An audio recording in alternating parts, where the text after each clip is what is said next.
FM 102.4 मेगाहर्ट्झवर हे आहे आकाशवाणीचं अकोला केंद्र. महिला विश्व या कार्यक्रमाचे सादरकर्ते विनोद गवळी यांच्यासह मी सुवर्णा जाधव सर्व रसिक श्रोत्यांचं अगदी मनापासून स्वागत करते आहे. मंडळी, समाजातल्या विशिष्ट क्षेत्रामध्ये काम करणाऱ्या आणि समाजाच्या प्रश्नांवर काम करणाऱ्या, आदर्श निर्माण करणाऱ्या, ज्यांच्यापासून आपण प्रेरणा घेऊन आपणही त्यांच्यामधनं प्रेरणा घेऊ शकतो, अशा कर्तृत्ववान महिलांना आकाशवाणीच्या स्टुडिओमध्ये आपला बोलवण्याचा प्रयत्न असतो. मंडळी, आज आकाशवाणीच्या स्टुडिओमध्ये आपण आमंत्रित केलं आहे 3 ते 6 वर्ष या वयोगटातील मुलांसाठी ई आकाराचा हा जो प्रोजेक्ट चालतो याविषयीच्या जिल्हा समन्वयक पूजा पवार वाघमारे मॅडम यांना. त्यांच्याकडनं आपण जाणून घेणार आहोत लहान मुलांसाठी शासनातर्फे कोणकोणते प्रोजेक्ट चालतात, ते कसे चालतात आणि एक जिल्हा समन्वयक म्हणून त्यात हे काम कसं पाहतात याविषयी आज आपण त्यांच्याकडनं जाणून घेणार आहोत. पूजा मॅडम, आकाशवाणीच्या स्टुडिओमध्ये आपलं अगदी मनापासून स्वागत. Thank you madam. आज आकाशवाणीच्या स्टुडिओमध्ये आपल्याला आमंत्रित करत असताना मला अगदी आनंद होतो आहे, यासाठी की आपली संस्था असेल किंवा आपण स्वतः एका संस्थेच्या माध्यमातून काम करता आहात, तर समाजाचा जो कणा समजला जातो, उद्याचं जे भविष्य समजलं जातं, अशा 3 ते 6 वर्ष वयोगटातल्या मुलांच्यासाठी आपली संस्था काम करते, आपण काम करता आहात. तर ह्या मुलांसाठी काम करत असताना आपण कशा माध्यमातून काम करता? सर्वप्रथम आज मी इथे माझ्या प्रिय बालक, पालक आणि माझे सगळे सहकारी यांना नमस्कार. आणि हा जो प्रकल्प आहे ई आकार, आता ई आकारमध्ये काम काय आहे तर हे आपण बघू शकता. ई आकारमध्ये आपण नेमकं काय काम करतो या संदर्भात मी तुम्हाला सांगू इच्छिते. ई आकार आपल्या अकोला जिल्ह्यामध्ये 7ही तालुक्यामध्ये प्रकल्प 8 पडतात आपले, कारण एक शहरी आणि एक ग्रामीण भाग येतो. आता याच्यामध्ये मी ॲज अ जिल्हा समन्वयक म्हणून काय काम करते, तर आपल्या अकोल्यामध्ये 1564 अंगणवाडी आहेत आणि त्या 1564 अंगणवाडी शिक्षिकांना लहान मुलांवर कसं काम करता यावं, स्पेशली व्हॉट्सअपच्या माध्यमातून, तर या संदर्भात मी आपल्या शिक्षिकाताईंना प्रशिक्षण देत असते. प्रत्येक 6 महिन्यातून नवीन प्रशिक्षण आम्ही देण्याचा प्रयत्न करत असतो. प्रत्येकी 3 महिन्यातनं प्रत्येक सेविकाताईंना भेटण्याचा हा संकल्प असतो. का? कारण त्यांना जे आम्ही ट्रेनिंग देतो, जे आम्ही बीट मीटिंग घेतो, आता एका बीटमध्ये जवळपास 30, 26, 28 अशा अंगणवाडी शिक्षिका ताई असतात. तर माझं काम तिथं असं असतं की त्या ताईंना प्रशिक्षण द्यायचं. शिक्षिकांना प्रत्येकांकडे व्हॉट्सअप आहे, प्रत्येकांकडे मोबाईल आहे. आता त्या मोबाईलच्या माध्यमातून जर विचार केला तर एक CN नंबर असतो आणि एक SN नंबर असतो. सर्वप्रथम तर आम्ही शिक्षिकांचे ग्रुप तयार करतो.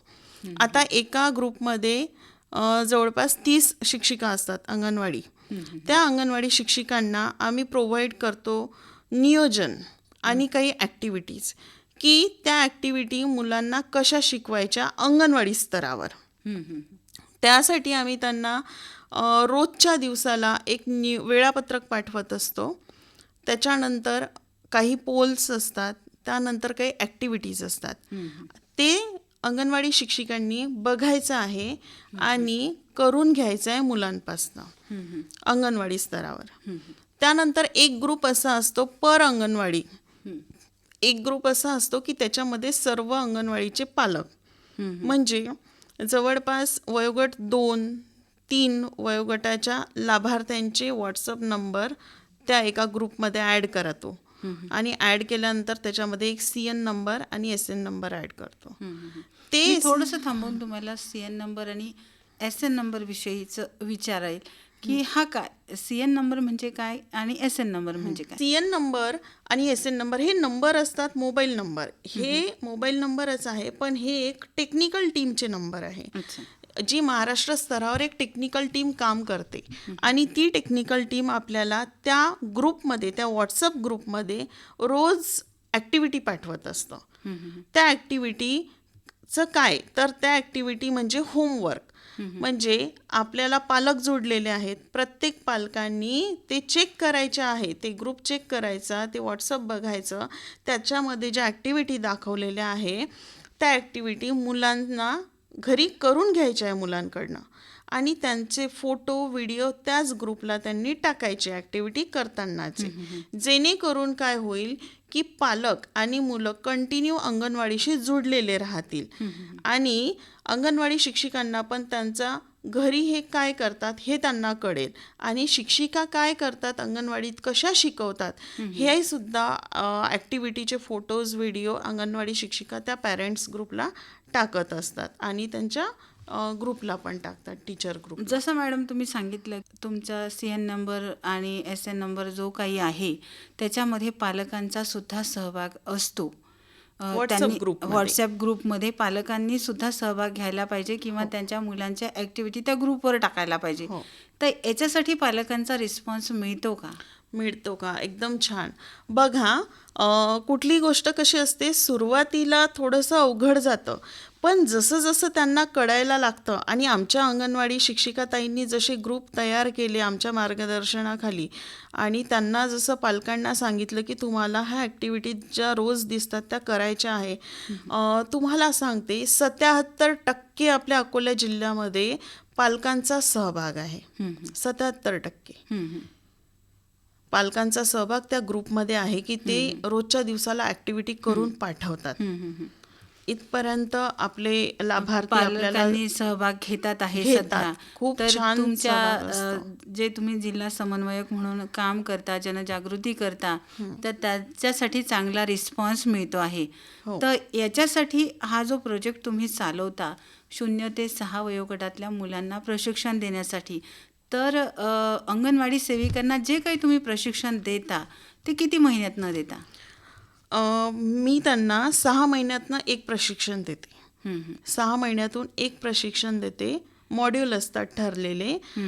जसं की आता आमचं फेज 1 झालेलं आहे. म्हणजे याच्यामध्ये काय असतं की नवनवीन मुलांना आधारशिला, जसं नवचेतना आहे, तर त्या ECC डे आहे. बघा, हे जे मी तुम्हाला रोजच्या ॲक्टिव्हिटी सांगितल्या याच्या व्यतिरिक्त त्या ग्रुपमध्ये एक क्विज येत असते, म्हणजे प्रश्नमंजुषा, की त्या अंगणवाडी शिक्षिकांनी ते सोडवायची असते, आणि त्याच्यावर त्यांचा अभ्यास ठरतो, की त्यांचं नॉलेज ठरतं, आणि त्याच मुलांना त्या कशा प्रोव्हाइड करतात. बघा, विकासाचे काही टप्पे आहेत, डोमेन्स आहे, जसं भाषा विकास, शारीरिक विकास, त्याच्यानंतर बौद्धिक विकास, मानसिक विकास, भावनिक विकास. मला असं वाटतं की हा जो तुम्ही जे काम करता, ज्या मुलांवरती तुम्ही काम करता 0 ते 6, हा मुलांचा बौद्धिक विकासाचा, भाषा विकासाचाच कदाचित पिरियड आहे. हो. तर हे शिकवत असताना तुमच्या अंगणवाडी याच्यामध्ये सर्वांगीण विकास येतो. 0 ते 6 वयोगटामध्ये सर्वांगीण विकास येतो. उदाहरणार्थ जर आपण पाहिलं तर मुलांच्या मेंदूचा विकास 85% या वयोगटामध्ये होतो, आणि उर्वरित विकास मग हा माथारे वयेपर्यंत होत असतो आपला.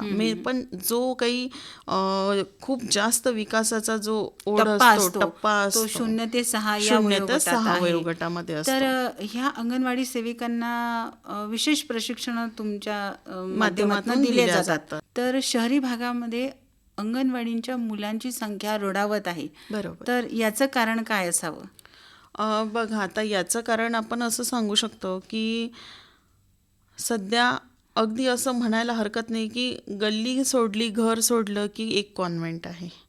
अतिशय कमी अंतरावर कॉन्व्हेंट सुरू झालेले आहे, आणि मुलांचं कॉम्पिटिशन असतं, पालकांचं त्याहीपेक्षा जास्त कॉम्पिटिशन असतं की आमचे मुलं कॉन्व्हेंटमध्ये गेले पाहिजे.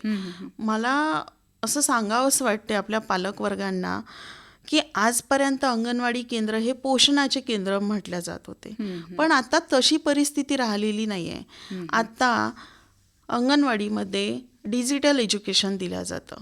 जर आता आपले पालक बघत असेल तर जे ग्रुपमध्ये त्या ॲक्टिव्हिटी बघत असतील तर इतक्या छान की ज्या कॉन्व्हेंटमध्ये शिकवल्या जातात त्याच ॲक्टिव्हिटी आपण फ्री ऑफ कॉस्ट अंगणवाडीमध्ये त्यांचे ग्रुप करून आपण पालकांपर्यंत सुद्धा पाठवतो आणि शिक्षिकांपर्यंत सुद्धा पाठवतो की ज्या आपल्या अंगणवाडी शिक्षिका मुलांकडनं करून घेतील. आणि माझा एकच ध्येय आहे की आपल्या मुलांना अंगणवाडीमध्ये पाठवा, कारण अंगणवाडीमध्ये ज्या संदर्भ सेवा दिल्या जातात, मग ते पोषण असो, ते आरोग्य असो, ते शिक्षण असो, हे सगळं आहे आणि मुलांवर चांगल्या पद्धतीने लक्षसुद्धा दिलं जातं. तर मी माझ्या माध्यमातून तरी एक कडकडीची विनंती करते आपल्या पालकवर्गांना की तुम्ही तुमच्या स्वतःच्या आर्थिक दृष्टीने विचार करा, त्याच्यानंतर सामाजिक दृष्टीने विचार करा. आपल्या अंगणवाडीमध्ये जर मुलांना घडवायचं म्हटलं तर सामाजिक विकास पण त्यांचा केला जातो. शहरीची असो की ग्रामीण असो, अंगणवाडीमध्ये कुठलाही फरक केला जात नाही शिक्षणाच्या संदर्भात. प्रत्येक शिक्षिका ही चांगल्या माध्यमातूनच शिकवण्याचा प्रयत्न करत असते, कारण की अंगणवाडी स्तरावर भरपूर आपण खेळवणे दिलेले आहेत आपल्या ICDS विभागाने, आणि ते खेळवणे मुलांच्या विकासासाठीच असतात, सर्वांगीण विकासासाठीच असतात. त्याच्यामध्ये क्विज आहेत किंवा तुमच्या मोबाईलवरती तुम्ही ज्या काही ॲक्टिव्हिटीज आहे ते टाकतात आहात. ह्या डिजिटलच्या जगामध्ये अंगणवाडी सेविका हे सगळं काम करू शकतात का? बरोबर आहे, खूप छान प्रश्न आहे तुमचा. सुरुवातीला त्यांना अडचण आली, या संदर्भात अडचण आली. मग त्यानंतर ती अडचण कशी सोडवायची तर आम्ही तिथपर्यंत पोहोचलो. आता व्हॉट्सअप कसा यूज करायचा आपल्या काही शिक्षिकांना जमायचं, काहींना नाही जमायचं. पण जमता जमता असं जमलं की आज त्या स्वतः पालक पण ॲड करतात, त्याच्यामध्ये रिमूव्ह करतात, ॲक्टिव्हिटी एडिट करतात, त्या सोडवतात. त्यानंतर पालकांना समजून सांगतात. जसं की आता स्लम एरिया असला, ग्रामीण एरिया असला, तिथे आपल्या पालकांना कळत नाही की नेमकं व्हॉट्सअपला तर आलं पण हे सोडवायचं कसं, बघायचं कसं. तर आपण म्हणतो मुलांना की स्क्रीन टाईम त्यांचा कमी झाला पाहिजे. तर स्क्रीन टाईम कमी होण्यासाठी काय, तर हे फक्त ॲक्टिव्हिटी बघायची आहे. आता आपल्या अंगणवाडी ताई इतक्या छान पद्धतीनं काम करत आहे व्हॉट्सअप, कारण की आता त्यांना सगळं मोबाईलवरच करावं लागते कामं.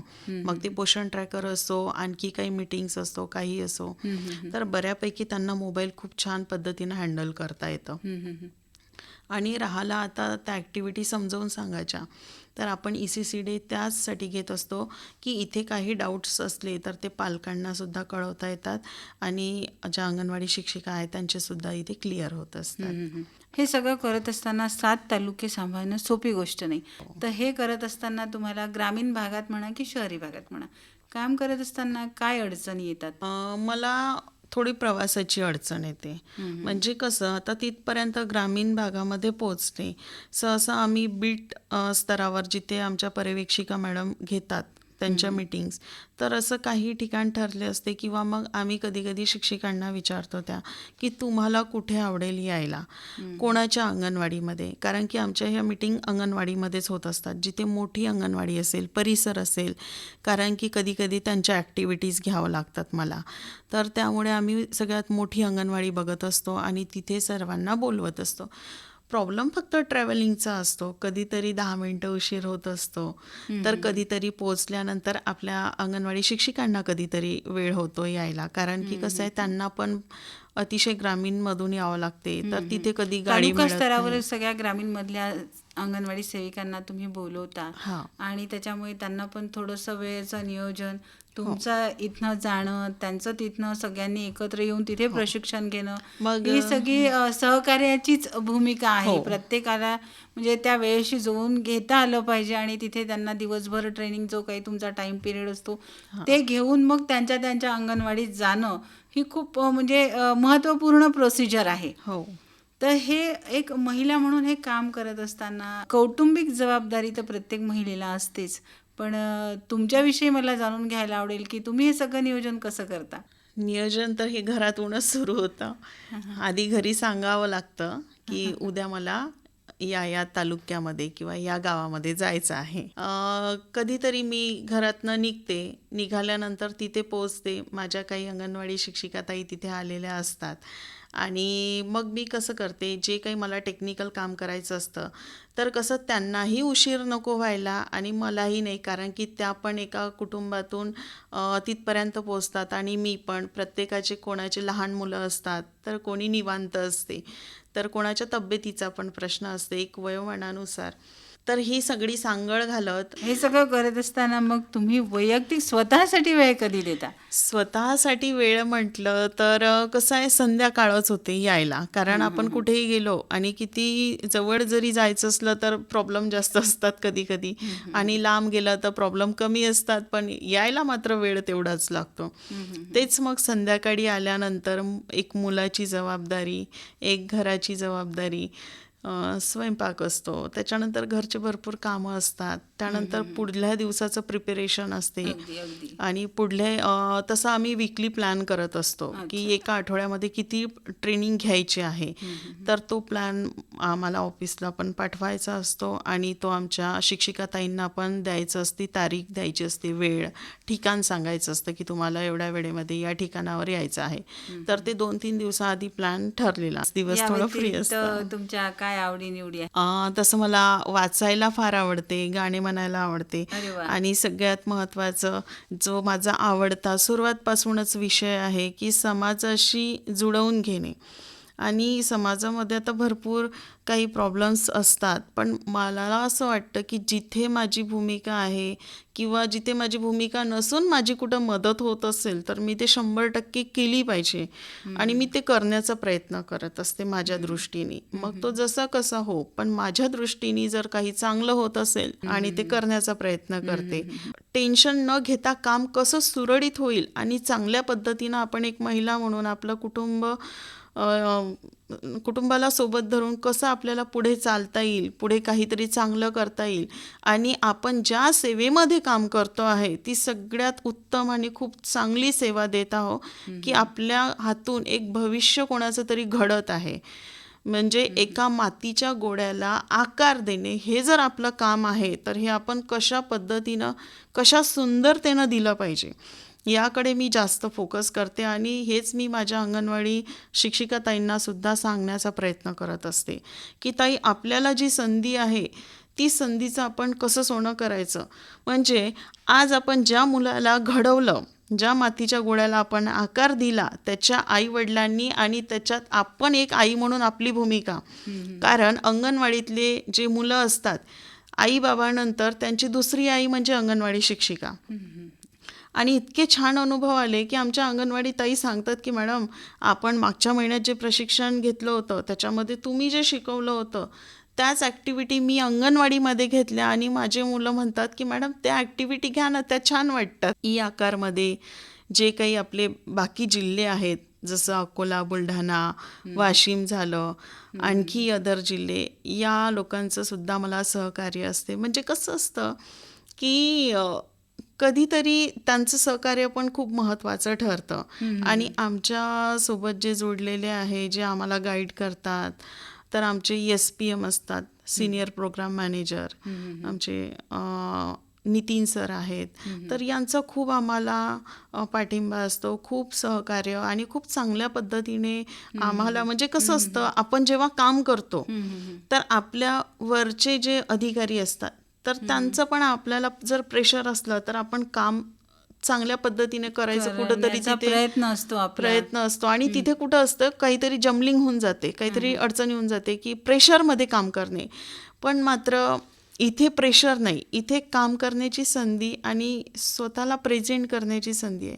कारण की त्यांचं पण एक म्हणणं आहे की काम करा, पण ट्रेस घेऊन नको, कुठलंही टेन्शन घेऊन नको. आणि तेच मी माझ्या अंगणवाडी शिक्षिकांना सांगते की ताई, काम करताना जसं आम्हाला टेन्शन नसतं ना, तसं तुम्हीही नका घेऊ, पण काम प्रत्येकालाच करायचं आहे, भविष्य प्रत्येकाला घडवायचं आहे. ह्या भूमिकेत मी नेहमी असते. आता हे काम करत असताना नवीन नवीन शैक्षणिक धोरणांमध्ये बदल होतो आहे, तर ह्या बदलानुसार अंगणवाडीमध्ये काही बदल घडावेत असं तुम्हाला वाटतं का? निश्चितच मला असं वाटतं की आणखी बदल घडावे, कारण की प्रत्येक याच्यामध्ये पालकांच्या अपेक्षा जास्त असतात. बरोबर, कारण पालकांना असं वाटते की अंगणवाडीमध्ये हे असलं पाहिजे, ते असलं पाहिजे, निश्चितच असलं पाहिजे.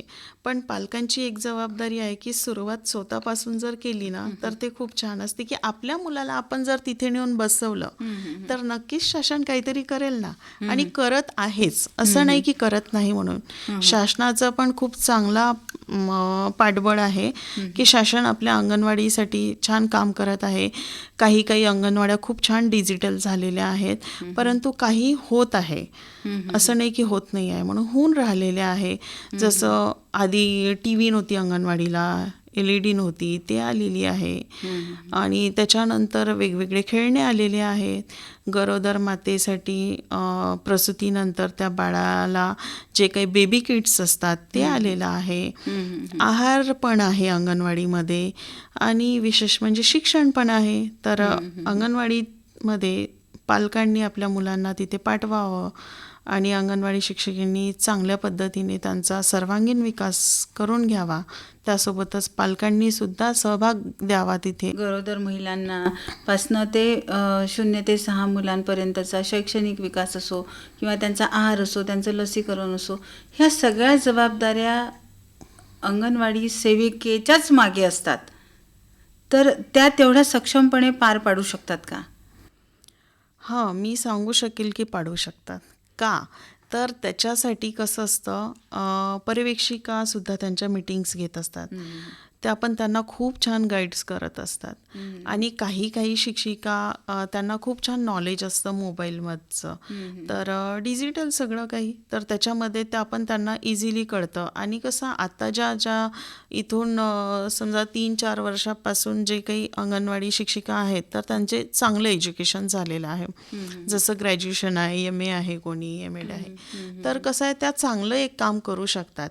आणि जरी एवढे सगळे काम असले त्यांच्या मागे, आणि आपण बोललात की त्या कसं मुलांना वेळ देतात, राईट, एवढ्या सगळ्या जबाबदाऱ्या असल्यावर पण त्या वेळ देतात.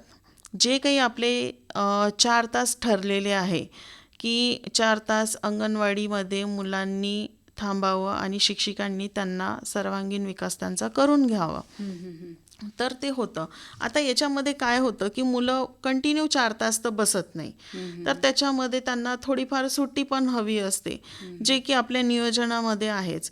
ते 2 मिनटं शिकणार, 3 मिनटं मस्ती करणार, 2 मिनटं कुठेतरी टीचरला म्हणेल की टीचर असं यांनी मारलं त्यानी मारलं, असं अंगणवाडीमध्ये खूप छान असे प्रसंग घडत असतात की त्यांना खेळायला पण, आणि खेळण्यातूनच त्यांचा विकास होत असतो. मग तो मेंदूचा असो, भाषेचा असो, शारीरिक असो. तर पालकांना कसं असतं की बा हे एका जागी बसत का नाही आणि यांना बसून शिकवल्या जात का नाही. तर माझं पालकांना मी हे सांगू इच्छिते की बसून शिकणे आणि खेळून शिकणे याच्यामध्ये थोडा फरक आहे. बघा, बसून जर मुलगा एकाच ठिकाणी बसून 4 तास शिकत असेल तर हे त्याच्या शरीरासाठी आणि मेंदूसाठी योग्य नाही आहे. पण तो जर खेळता खेळता काहीतरी शिकत असेल तर हे त्याच्यासाठी सर्वात जास्त महत्त्वाची बाब आहे.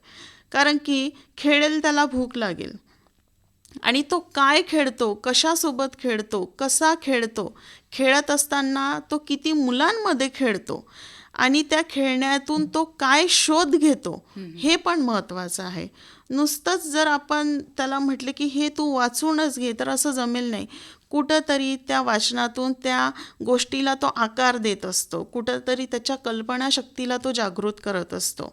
आणि आपण अंगणवाडी स्तरावर जर पाहिलं तर 3 ते 6चे मुलं इतके ॲक्टिव्ह आहेत की जेव्हा त्या अंगणवाडीमध्ये आपण त्यांना बसवतो, त्यांच्याकडनं ह्या सगळ्या गोष्टी त्यांना करायला लावतो, तर जे आपल्याला कळत नाही कधी कधी ते शोधून सुद्धा काढ. आजच्या या मुलाखतीच्या माध्यमातून आपण पालकांना काय आवाहन करू इच्छिता? माझं आव्हान एकच राहील की अंगणवाडीकडे चला. बोलता बोलता मॅडम तुम्ही हे सांगितलं की तुमच्या छंदामध्ये तुम्हाला वाचनाची आणि गायनाची किंवा संगीत ऐकण्याची आवड आहे.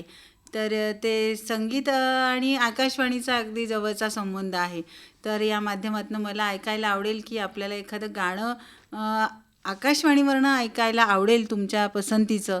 तर तसं ते गाणं आम्हाला सांगा. लहान मुलांचं गाणं आवडेल मला लहान मुलांचं कुठलंही गाणं आवडेल मला. चला, हे गाणं तुमच्यासाठी, तुम्ही आज ज्या क्षेत्रामध्ये काम करता त्या मुलांसाठी आवडीचा आम्ही नक्कीच आदर करू आणि तुमच्याच आवडीचं गाणं आकाशवाणीवरनं देण्याचा आमचा नक्कीच प्रयत्न असेल.